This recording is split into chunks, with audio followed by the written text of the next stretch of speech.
การปฏิบัติธรรมสำคัญที่สติแล้วก็เฮ้าหาเครื่องอยู่โดยที่พวกเฮ้าเป็นแนวทางการปฏิบัติอยู่นี่ก็คืออานาปานสติอยู่แล้วเป็นเอกเป็นที่หนึ่งเป็นหลักใหญ่นะให้ทุกคนเข้าใจคำว่าอานาปานสติแล้วให้ทุกคนเข้าถึงความรู้สึกมันให้ได้นะมันเป็นเครื่องอยู่แต่ว่าบอกไปตามหลักสูตรว่าอานาปานสตินี่เป็นตถาคตวิหารเป็นเครื่องอยู่ของพระพุทธเจ้าของคือลมหายใจนี่แหละอริยวิหารพรหมวิหารนี่ว่าเอาหัวมันหลดพระพุทธเจ้าเฮาก็อยู่กับอานาปานสตินั่นแหละตลอดการทุกเมื่อว่าตลอดการทุกเมื่อเพื่อเอิ้นว่าตถาคตละวิหารแต่ผู้ใดฝึกไปแล้วก็สิฮู้ดอกมันเลยการเพ่งแต่ว่ามันกลายเป็นรูเริ่มต้นแรกเฮาก็ฝึกสะก่อนแล้วเว้ยเพ่งอยู่ในลมหายใจจนว่าจับแนวจับทางมาได้จนว่ามันเกิดเป็นอานาปานสัญญาเป็นปกติเห็นร่างกายในหายใจแล้วก็ดูกับความรู้สึกในอารมณ์หายใจความคิดก็แยกต่างหากตัวรู้ก็รู้ต่างหากอันนี้เว้ายอดมันแต่ว่าเริ่มต้นแรกเฮาก็จังฝึกจนว่าจับทางของเจ้าของได้จับตัวเองให้ได้จับความคิดตัวเองให้ได้จับความรู้สึกตัวเองให้มันได้จะเว้าเรื่องหลักสูตรหรือว่าให้เกิดความมั่นใจก็คือเป็นตถาคตวิหารก็อาศัยลมหายใจเป็นเครื่องอยู่อริยวิหารหมายถึงผู้ปฏิบัติให้เขาถึงอริยะหรือเป็นเครื่องอยู่ของพระอริยะเจ้าทั้งหลายผู้บ่เบียดเบียนหรือเป็นพรหมวิหารพร้อมเด้พวกนี้ว่าให้พวกเฮาฝึกตนเองหัดตนเองจับทางของเจ้าของให้ได้เพราะนี่ก็หลวงพ่อก็ได้เป็นแต่ผู้บอกคือสื่อเห็นให้บ่ได้บอก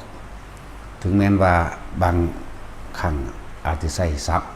ใส่คำเว้าใส่คำเว้าเรียกว่า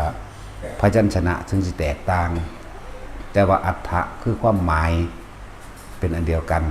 ที่สำคัญคือความรู้สึกอันเดียวกันความรู้สึกหมายถึงเย็นอยู่ในโพรงจมูกลมเข้าออก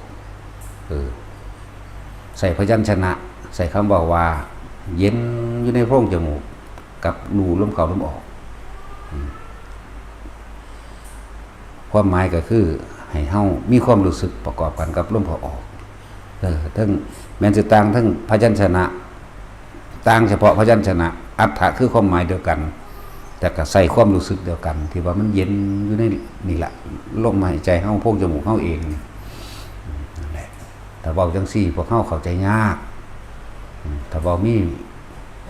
ศัพท์บาลีประกอบเข้ามาแน่น่ะก็เลยเว้าง่ายๆพยัญชนะก็แทนคำเว้าหรือคำเว้านี่แหละอรรถะก็คือความหมายว่ารู้ลมหายใจเข้าออกแล้วอันนี้ความรู้สึกก็คือเย็นอยู่ในโพรงจมูกส่วนมากบ่ค่อยเว้าบาลีพวกเฮาบ่ได้มาจดจ่อทั้งวันทั้งคืนคือหมู่ผู้เพิ่นเอาจริงดอกนะนั่นแหละ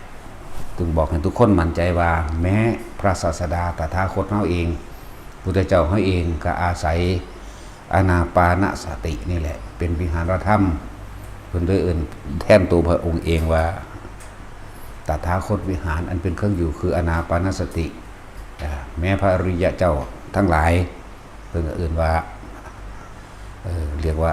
อริยวิหารเครื่องอยู่ของพระอริยะเจ้าทั้งหลายคืออานาปานสติบางองค์เพิ่นก็ใส่ศัพท์คำว่าเป็นพรหมวิหารกับพรหมวิหารตัวเมตตาก็อยู่ในลมหายใจนั่นเพราะว่ามันบ่มีความคิดนึกไปฆ่าไปตีไปทำลายไผบ่เบียดเบียนทำลายให้ผู้ใดผู้หนึ่งเสียชีวิตทรัพย์สินกรุณาก็จะได้หันอยู่แล้วมุทิตาก็จะได้หันอยู่แล้วแล้วก็ที่สำคัญคืออุเบกขาที่จริง3อย่างโดยคำที่ใส่คำเว้าอันนี้ใส่พยัญชนะนี่ใส่การสื่อสารอันนี้มีอรรถะหมายถึงมีความหมายเดียวกันและมีความรู้สึกเดียวกันนั่นแหละทุกคนฝึกหัดตนเองเฮ็ดไป จนเท่าตายพุ่นละผู้ใดว่าท่านได้เป็นก็ฝึกเอามาฝึกเอามันมีคู่ฝึกให้อยู่ดอกอยู่นี่ละฝึกที่ฝึกนี่ให้มันจับลมได้จับความรู้สึกอันเป็นอาการปิติเป็นเครื่องยืนยันว่าเป็นผู้ทรงฌานเจริญฌานสะกอนที่แรกได้ขันหนึ่งได้ขันสองก็เข้าใจคือเฮานี่ต้องการความมั่นคงความเข้าใจบ่ให้ขาดกันนี่บ่ให้เดาบ่ให้ประมาณให้มั่นใจตัวเองนี่ลมหายใจเข้านี่มีนวงอยู่ตรงกลางคิ้วกลางหน้าผากนี่เป็นปฐมฌานเป็นเบื้องต้นนี่บ่มีลมหายใจเวลาใดเฮาว่าเปรียบเทียบเหมือนกับเฮาเดินไปตามถนนหนทางหรือผู้เดินจงกรมมีนวงขึ้นมาระวังคิ้วระวังหน้าผากหรือบนหัวนี่เป็นขันธ์ที่สองจิตตั้งมั่นในขันธ์สองแล้วบ่มีความคิดมีแต่ปีติเกิดเป็นความรู้สึกเดียวเรียกว่าเป็นปีติสุขเอกคตานี่ภาษาบาลีตัวที่สามเกิดความสงบอิ่มเอิบจิตเกิดความปราโมทย์ว่างๆมีแต่อิ่มอย่างเดียวเขาเรียกว่าสุขเอกคตานี่ขันธ์สามจังซี่บ่ให้ดนเดาบ่ให้ตัวเจ้าของแล้วก็เวลาคนที่แนะนำก็ให้รู้เอาความแม่นยำเอาความชำนาญหรือเอาความที่ตัวเองเป็นออกแสดงโดดนะถ่ายทอดออกจากความรู้สึกจริงๆที่ตัวเองเป็นนี่บ่ให้ดนเดาบ่ให้คาดคะเนเหมือนกับว่าบ่ให้ประมาณสมมติว่าประมาณโดยจำนวนจังซี่12จังซี่ก็ว่า12ประมาณ10ก็บ่ให้ว่า12โดด12ก็12โดด13ก็13โดดนะเขาต้องการความมั่นคงแม่นยำนักแน่นนะเลยบ่อยากให้ทุกคนจะเดาสอนกันมันคู่ฝึกกับบ่ให้เดาถ่ายทอดออกจากที่ตัวเองเป็นอาจจะตั้งโดยคำเบาซื่อๆดอกพยัญชนะในการสื่อสารหรือคำเบาคำพูดคำจาแต่ว่าไม่มีความหมายเดียวกันมีความรู้สึกเดียวกันคือเขาถ่ายทอดกันนั่นแหละที่ว่านิ่มๆน่วงๆพอว่านิ่มๆน่วงๆอยู่กลางคิ้วกลางหน้าผากเป็นหรือยังบางคนก็บอกว่านิ่มๆน่วงๆเด้บางคนก็ว่าเป็นนึบนี่คือพยัญชนะหรือภาษาที่ใส่แทนความรู้สึกบางคนก็ว่าเป็นต้นบางคนก็ว่าเป็นเย็นบางคนก็ว่าเป็นตึงนี่คือภาษาที่ใส่นะภาษาที่ใส่สื่อสารเรียกว่าพยัญชนะแต่มันด้วยความหมายเดียวกันแล้วก็นี่ความรู้สึกอะเดียวกันนะแหละบางคนก็ว่าเป็นบอนบางเขาก็ว่าเย็นนิ่มน่วงนึบเด้อเบาดอกนะบางที่ศัพท์ที่เขาใส่แทนความรู้สึกเขาก็อาจจะใส่คนละศัพท์แต่ว่ามีความหมายเดียวกันมีความรู้สึกเดียวกันนั่นแหละแต่ว่าให้ทุกคนมั่นใจจะเป็นเครื่องอยู่ของเจ้าของเองคำว่าเครื่องอยู่เปรียบเทียบง่ายๆแต่ละมือแต่ละเว้นคนบ่ฮู้จักความรู้สึกในตนเองบ่ได้อยู่ในตนเองอีหยังบ่อยู่ความคิดหาลูกคิดหาหลานคิดหางานคิดหาเงินคิดหาหมู่พวกและเรื่องเล่าต่างๆคิดนึกปรุงแต่งอดีตอนาคตซับไปซับมาเกิดความรู้สึกพอใจกับผู้นั้นมั่งบ่พอใจกับผู้นั้นมั่งพอใจผู้นี้บ่พอใจผู้นี้นั่นเอิ้นว่าความรู้สึกบ่อยู่กับตัวเองร่างกายนั้นบ่มีวิญญาณไปว่ารับรู้ความรู้สึกบ่แม่นตายเป็นผีไปลักษณะนั้นไม่มีความรู้สึกตัวนั่นแหละว่าให้ทุกคนมาฝึกให้มั่นใจแต่คนที่มีความรู้สึกตัวบาดนี้เฮาฝึกแล้วนี่แม้นปฐมฌานทุติยฌานจติยฌานก็สร้าง1 2 3ก็ตามเฮาสิมีเฉพาะความรู้สึกตัวเรียกว่าสติปัฏฐาน4นี่กายเวทนาจิตมีความรู้สึกอยู่ในกายโดยลมหายใจนี่แหละก็คือกายในกายอันหนึ่งมีความรู้สึกอยู่ในเวทนาคือเวทนาในเวทนาหมายถึงอาการปิติที่มันเกิดเป็นกลางๆมันยังเกิดมีความรู้สึกอยู่ในจิตหมายถึงรู้ความรู้สึกที่อยู่ในกายนี้เองรู้อยู่กับมันแค่นี้เองธรรมคือหยังคือสภาวะปรากฏการณ์ที่เฮาบ่หนีออกจากกายบ่ว่าร้อนบ่ว่าหนาวปวดแข้งปวดขา ปวดหยังก็แล้วแต่บ่ว่าสิโยกบ่ว่าสิสั่นบ่ว่าสิทรายโดยปิติทั้ง5เดี๋ยวมันจะเกิดขึ้นมาเองดอกคุตกาปิติขนลุกขนพองสยองก้าวแทรกซ้อนขึ้นมาจากที่เฮาจับจุดอุณาโลมก็มีคณิกาปิติเวลาจิตเวลามันยอมหลับไปบอกเรื่องจิตแปลหลายโพดเวลามันยอมหลับความจริงเข้าถึงความสงบที่มันสะเทือนใจเฮามากมีอาการร้องไห้นี่ภาษาโลกว่าร้องไห้ที่จริงมันไม่ได้ร้องไห้แต่ว่ามันลึกซึ้งในธรรมมันเป็นของมันแบบลึกซึ้งมันเลยแผ่ความรู้สึกมาตั้งกายเป็นน้ำตาเพื่อเลื่อนขะนิกาปิติปิติที่3ภารณาปิติมีอาการร่างกายโยกซ่าๆนิ่มๆโยกซ้ายขวาแต่เขาบังคับว่าให้โยกซ้ายขวาหน้าหลังบัดนี้นะปึ้มนับอยู่เป็นลักษณะนี้เลื่อนภารณาปิติที่ซ่อนขึ้นมาเองดอกเลื่อนเวทนาในเวทนาละอันนี้ก็ดีนั่นแหละปิติที่4อาจจะมีแสงปุ๊บพับกระพริบบางที่ก็ออกจากหน้าผากเข้านิดหน่อยบางที่ก็มีอยู่ในจมูกหูดัง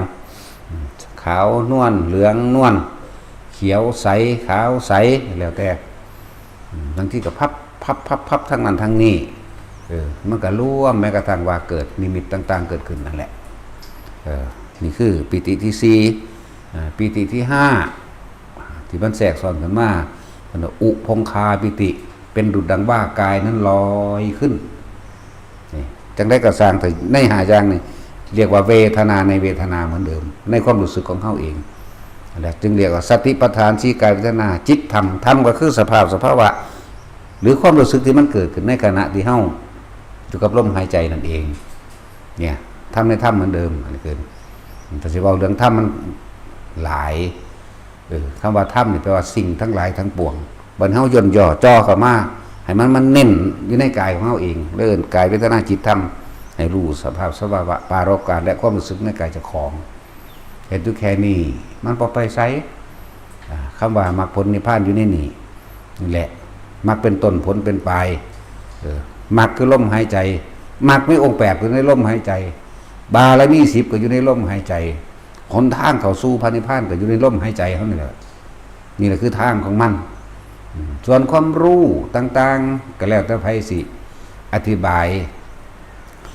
ใส่ศัพท์ใส่ภาษาพยัญชนะและชื่อภาษาเห็นขันธ์5เป็นของบ่เที่ยงเห็นขันธ์5เป็นของบ่จีรังอย่างยืนเห็นขันธ์5มีความเกิดเป็นธรรมดาเปลี่ยนแปลงเป็นธรรมดาเกิดดับเป็นธรรมดานี่คือการเห็นธรรมเห็นตามความเป็นจริงแล้วนี่แต่เฮาบ่ยึดมั่นถือมั่นขอให้เฮาเข้าใจเฮายอมรับมันแล้วทุกข์ก็เกิดขึ้นกับเฮาบ่ได้เลอะเอิ้นว่าละอุปทานขันธ์5ก็ว่าบางคนก็อธิบายทุกสิ่งทุกอย่างบ่จีรังอย่างยืนหาอีหยังเที่ยงแท้แน่นอนบ่ได้สิ่งทั้งหลายทั้งปวงบ่ควรเข้าไปยึดมั่นถือมั่นเพราะสิ่งทั้งหลายทั้งปวงมีความเกิดเป็นธรรมดาทุกสรรพสิ่งนั่นคือธรรมคำว่าทุกสรรพสิ่งมีความดับเป็นธรรมดาก็เลยเห็นว่าโลกนี้เป็นของว่างนี่ก็คำว่าหมายถึงอธิไสยคำเว้าสื่อสารในการรู้การเห็นคำว่าเห็นโดยปัญญาเห็นตามความเป็นจริงคำว่าเห็นโดยปัญญาก็ดีหรือวิปัสสนาสื่อมันอันนั้นวิปัสสนาแปลว่าเห็นตามความเป็นจริงรู้แจ้งเห็นจริงตามความเป็นจริงยอมรับความจริงบ่ขัดบ่ฝึกบ่ฝืนเจ็บไข้ได้ป่วยรู้นั่นบ่ได้ฝืนโอดโอยบ่ได้โทษมีแต่หายาระงับจังซี่นะถ้าฝืนมันสิด่าเด้มันสิโทษพุ่นโทษพี่มันสิเวรกรรมอีหยังของกูแนวนั้นแนวนี้มันสิเว้าไปได้เอิ้นว่าฝืนเอิ้นว่ายอมรับความจริงบ่ทันได้เข้าถึงวิปัสสนาบ่ทันได้เข้าถึงปัญญาบ่ทันได้เข้าถึงอริยสัจบ่เข้าถึงความจริงของทุกชีวิตสรรพสัตว์บ่เข้าถึงความจริงของเจ้าของ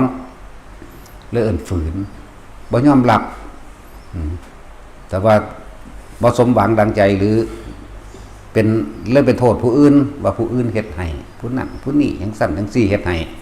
ก็เป็นน้ำอีนั่นขวางกูเป็นน้ำบักนั่นขวางกูเลยบ่ได้แบบนี้แบบนี้เจ็บไข้ได้ป่วยก็ว่าเป็นน้ำผีเฮ็ดก็มีเป็นน้ำนั่นเป็นน้ำนี่แต่ถ้าคนมันป่วยจริงๆอ่ะก็ร่างกายบ่เป็นของเฮาบังคับบ่ได้เนาะยาก็ให้กินแล้วนั่นนี่ก็นั่นแล้วหายก็คือหายบ่หายก็แค่รู้กับมันนี่คือคนยอมรับบ่แม่นบ่รักษาอยู่ สมมุติปวดหัวนี่ละกินยาหยังแล้วก็แล้วกินยาหยังก็แล้วมันบ่หายก็ยอมรับมันก็เลยรู้กับมันแล้วเอิ้นว่าเห็นทุกข์และเห็นเหตุแห่งทุกข์เหตุแห่งทุกข์คือความอยากได้ดังใจอยากให้มันหายแต่มันบ่หายก็ยอมรับมันแต่ผู้เห็นแล้วมันสิบ่ฝืนดอกเห็นทุกข์ที่ดับไปเพราะว่าเฮาบ่ยึดพร้อมแล้วหนทางที่เฮาเดินหนทางที่ปฏิบัติอยู่นี่ทิฏฐิปตะเห็นตามความเป็นจริงดีแล้วบ่ขัดบ่ฝืนโดยธรรมชาติบ่ขัดแย้งคำสอนพระพุทธเจ้าพร้อมบ่ขัดแย้งธรรมชาติพร้อมบ่ขัดแย้งความจริงที่ตัวเองเป็นพร้อมนี่เอิ้นว่าทิฏฐิปตะเห็นตามความจริงบ่ขัดบ่ฝืนแน่ยอมรับความจริงเห็นสิ่งทั้งหลายทั้งปวงมีความเกิดมีความดับแค่นั้นตายก็ไม่กลัวบัดอยู่กับตายมีค่าเสมอกันบ่มันบ่มีความหวังว่าอยากได้อยากดีอยากมีอยากเป็นอีหยังมีชีวิตอยู่เพียงแค่รอวันตายนั่นแหละนี่คือเอาหลักปฏิบัติในสถานทำเฮามาว่าเฮาฝึกแบบนี้คือเขาถามว่าทางวัดปฏิบัติแบบไหนปฏิบัติแบบนี้ฟังเอาปฏิบัติแบบอานาปานสตินี่แหละแต่ว่าอาจจะใส่คำสื่อสารอาจจะบ่ตรงกับอันคำบอกขององค์อื่นๆแต่อาจจะมีความหมายเดียวกันความรู้สึกเดียวกัน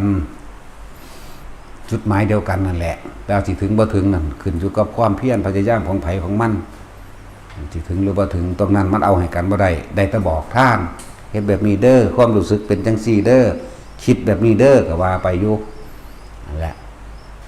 เฮ็ดเอาเองแล้วก็หมู่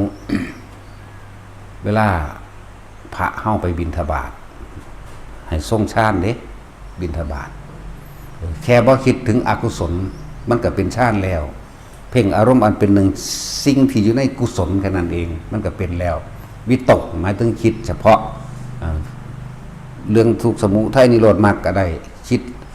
เรื่องโลกนี่บ่จีรังยังยืนเป็นอนิจจังทุกขังอนัตตาก็ได้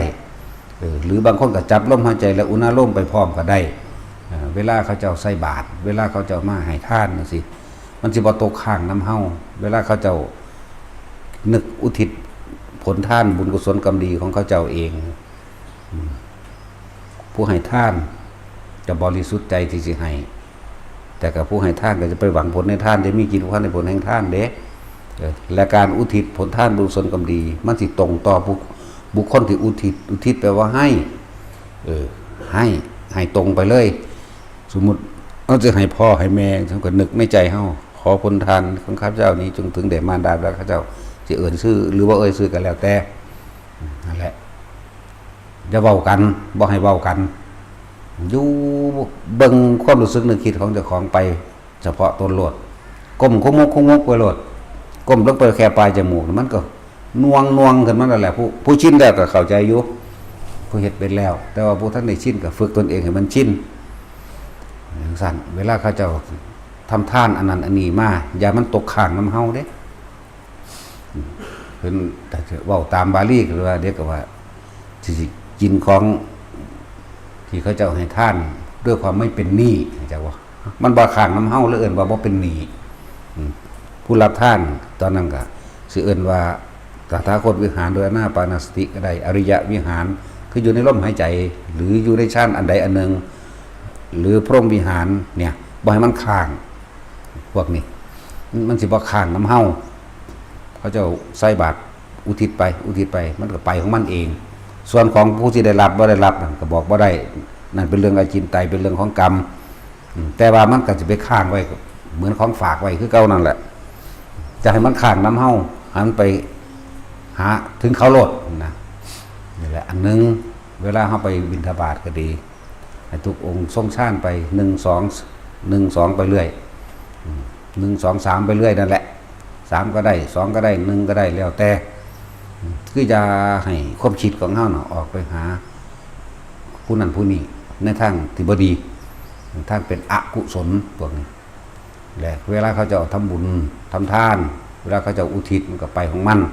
แต่ว่าผู้ให้ทานก็ต้องวางจิตเป็นกลางเด้บ่หวังผลในทานบ่มีจิตผูกพันในผลแห่งทานบ่มีการสังสมบ่ขอบ่แลกบ่ร่ำบ่รวยเข้าใจบ่ขอให้ผู้ขารวยบ่ขอให้ผู้ขอ เจ็บไข้ได้ป่วยเด้อบ่ต้องไปขอหยังทิมคำเข่าลงแล้วก็อุทิศบุญไปโลดหรืออุทิศก่อนที่สิให้ทานก็ได้อุทิศในขณะให้ก็ได้หลังให้ก็ได้บุญนี่มันบ่สูญหายไปไหนตั้งแต่บาปเขายังคิดได้ตลอดไหมแม่นบ่ล่ะบาปแปลว่าความเร่าร้อนกังวลในสิ่งที่ตัวเองทำคิดเมื่อไหร่เร่าร้อนเมื่อนั้นกังวลเมื่อนั้นไม่สบายใจเมื่อนั้นนี่คือบาปเป็นสื่อของมันที่เว้ารวบของว่าเป็นคำสั้นๆบุญคิดถึงเมื่อไหร่สงบเย็นสบายใจเมื่อนั้นเหมือนกันที่เฮาเป็นนึกอุทิศผลทานบุญกุศลกรรมดีเฮาอยู่เถียงหน้าผมก็ได้อยู่ว่างๆน้ำปลาน้ำนั้นได้ทั้งเบิดนะแต่มีเทคนิคอันนึงถ้าคนทรงชาติไปแล้ว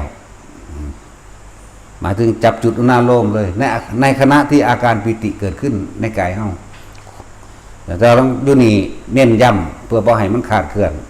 มีความนิ่มนวลอยู่ระหว่างกลางคิ้วกลางหน้าผากหรือบนหัวเฮาเนิบนาบนิ่มนวลสบายอุทิศผลทานบุญกุศลกรรมดีเจ้าของได้เลยนี่คือเทคนิคอันนึงที่มันตรงที่มันไปส่วนการจะได้รับหรือบ่ได้รับนั่นก็ขึ้นอยู่กับบุพกรรมของเขาแต่ว่าสิ่งที่เฮาได้คือความสบายใจว่าเราได้ให้แล้วทำแล้วเข้าใจบ่ล่ะเพราะเฮาก็บ่ได้หวังอีหยังกับมันอยู่แล้วนั่นแหละจื้อไว้ในเด้ออันพวกเวลาอุทิศผลทานบุญกุศลกรรมดีเจ้าของต้องเว้ารวมๆเดี๋ยวสิเข้าใจแต่ว่าปั้นข้าวนั่นขนมไข่นั่นเงินนั่นผลทานบุญกุศลกรรมดีที่ข้าพเจ้าก็ทำมาแล้วตั้งแต่อดีตตอนต้นจนถึงปัจจุบันขณะนี้จงถึงแด่นี่แต่มีความนิ่มนวลอยู่กลางหน้าผากหรือกลางหัวก็แล้วแต่อันนี้นั่นแหละมันจะเป็นอย่างที่ว่างในขณะที่เฮานึกจิตขอผลทานบุญกุศลกรรมดีอาการปิติมีเอิ้นว่าวิตกแล้วก็ระลึกนึกถึงผลทานบุญกุศลกรรมดีจงถึงแด่คือประคองเอาไว้บ่คิดถึงสิ่งอื่นเลิศว่าเป็นอารมณ์ผีเป็นหนึ่งมันจะมีกำลังมากกว่ากันผลทานบุญกุศลกรรมดีตอนที่เฮาเกิดอาการปิตินี่เอิ้นว่าบุญกุศลแล้วสงบแล้วเย็นแล้วดับปราศจากความคิดอันเราร้อนแล้วจากว่าล่ะขอผลทานบุญกุศลกรรมดีที่ข้าพเจ้ากระทำทั้งหมดนี้ตั้งแต่อดีตตอนต้นจนถึงปัจจุบันณขณะนี้จงถึงแด่อุทิศไปนี่คือเทคนิคอันนึงในเคล็ดลับกว่าในการอุทิศนั่นอุทิศบุญอันเจิดให้ท่านยังกระสร้างอาหารยารักษาโรคเครื่องนึ่งห่มที่อยู่อาศัยคำว่ากรรมดีสิเป็นกรรมที่เฮาซอยเหลือคนก็ตามซอยเหลือสัตว์ก็ตามหลายๆอย่างนั่นแหละหรือสวดมนต์ก็เอิ้นว่ากรรมดีภาวนาก็กรรมดีเข้าใจบ่ล่ะเนี่ยรวบให้ปานนี้ล่ะอีหยังก็ดีอย่าบ่เข้าใจถ้าบอกบาลีพวกเจ้าบ่เข้าใจคำว่าบาปจักแม่นหยังเป็นบาปกันแน่ก็เลยว่าสิ่งที่เจ้าของเฮ็ดแล้วมันกังวลเราร้อนบ่สบายใจย่านเขามาจับย่านเขามาฆ่าย่านผิดนั่นผิดเอิ้นว่าบาปนี่การกระทำทั้งหลายแล้วนั่นเขาจะรวบมาคำว่าบาปบุญคือเฮ็ดได้ให้ทานกับแม่นได้รักษาศีลกับแม่นได้สวดมนต์ภาวนากับแม่นช่วยเหลือคนกับแม่นบุญคือความสงบเย็นเลื่อนบุญคำเดียวเลยจำเป็นต้องแปลว่าคนเสมอมันหนาเห็นบ่ล่ะหนาอีหลีเด้บ่แม่นแป้นปีกมันเป็นกกใหม่จักว่าล่ะว่าซั่นบ่ได้ต้องยอมรับต่อของนี่ว่าของบ่ฮู้จักเห็นบ่ล่ะถ้าฮู้จักบ่มาเกิดหัวพี่หรอกเนาะก็เล็กน้อยหนาทั้งคนอีหลีเห็นคนกันหนาอึบตึบอยู่อ้วนใหญ่ปานโอ่งเอาละพอ